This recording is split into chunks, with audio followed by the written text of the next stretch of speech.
Tell me about yourself. Ever since I was a teenager, I've been fascinated by the essential unreality of the zeitgeist. What starts out as triumph soon becomes debased into a tragedy of power, leaving only a sense of chaos and the dawn of a new undefined. What experience do you have in this field? My work explores the relationship between the military-industrial complex and football chants. With influences as diverse as Nietzsche and Francis Bacon, new insights are synthesized from both opaque and transparent narratives. What do coworkers say about you? That my work explores the relationship between the body and romance tourism. Needless to say, they're wrong. What irritates you about coworkers? The fact that they still think my work explores the relationship between new class identities and midlife subcultures, all evidence to the contrary. Tell me about a time when you helped resolve a dispute between others. When movie makers changed James Bond's brand of vodka, I explained to my co-workers that this carries a metaphorical chain of deterritorialized signifiers repackaged up and down a paradigmatic axis of associations. I find that mindless observations about mass culture tend to distract employees from work-related disputes. What kind of salary do you expect? I prefer not to be paid. I've always thought that the move from a structuralist account in which capital is understood to structure social relations in relatively homologous ways to a view of hegemony in which power relations are subject to repetition, convergence, and rearticulation brought the question of temporality into the thinking of structure, and marked a shift from a formable Thessarian theory that takes structural totalities as theoretical objects to one in which the insights into the contingent possibility of structure inaugurate a renewed conception of hegemony as bound up with the contingent sites and strategies of the rearticulation of power. What is more important to you, the money or the work? Sometimes one, sometimes the other. The lure of imaginary totality is momentarily frozen before the dialectic of desire hastens on within symbolic chains. What has been your biggest professional disappointment? Ever since I was in kindergarten, I've been fascinated by the unrelating stupidity of the human condition. I never got over it. How do you propose to compensate for your lack of experience? Through my ability to pose a transgressive challenge to the valorization of hegemonic narrativity. Are you a team player? I think your company may have unrealistic expectations. Collectivity means collected people, that is, people taken together from anywhere to the nowhere of the collectivity or the collection. The call of collective is not the same as that of communism. This is not only a matter of etymology, this is a matter of ontology. The call of collectivism is a mere external side-by-side, which implies no relationship between the sides or between the parts of this partes extra partes. What is your philosophy of work? My philosophy is to remain committed to exploring the relationship between acquired synesthesia and daytime TV. Explain how you would be an asset to this organization. I excel at analyzing and validating support strategies for customer satisfaction parameters, maximizing systems of strategic environmental processes, empowering interactive competency team processes, and utilizing paradigms of support validation strategies of assessment.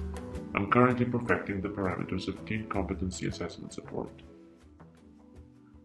What is your greatest strength?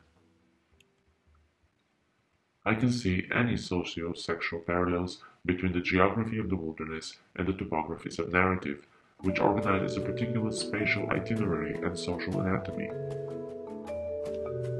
Describe your work ethic. My work ethic demands that I explore the relationship between consumerist fetishism and unwanted gifts.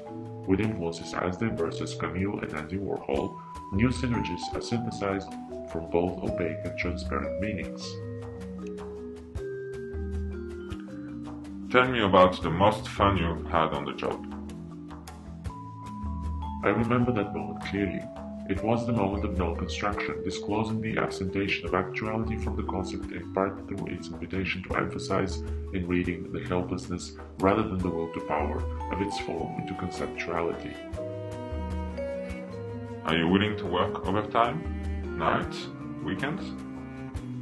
If for a while the rules of desire is calculable for the uses of discipline, soon the repetition of guilt, justification, pseudoscientific theories, superstition, spurious authorities, and classifications can be seen as a desperate effort to normalize formally the disturbance of a discourse of splitting that violates the rational, enlightened claims of its enunciatory modality. Describe your management style. With influences as diverse as Camus and L. Ron Hubbard, new combinations are manufactured from both constructed and discovered textures.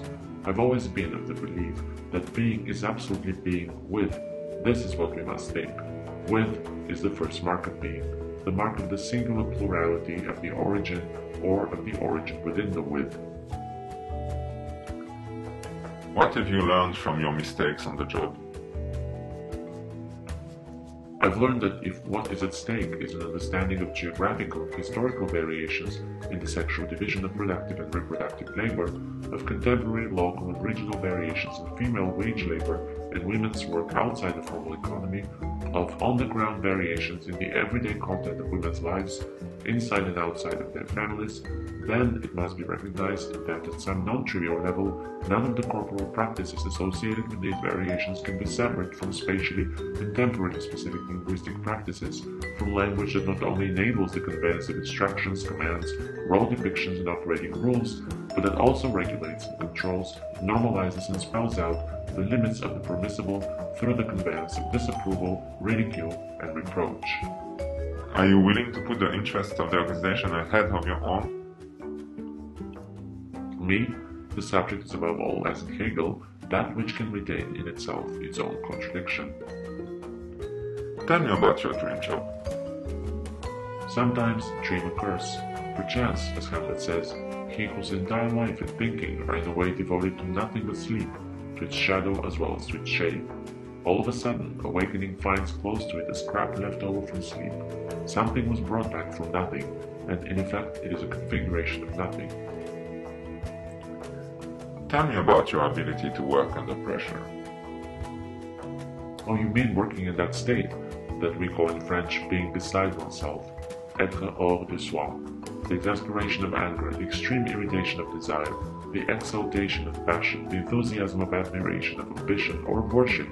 Everything that removes us from ourselves opens quite simply an outside of, according to which we don't come back to ourselves, we don't recover ourselves, nor do we find ourselves. It is not a matter of invoking madness.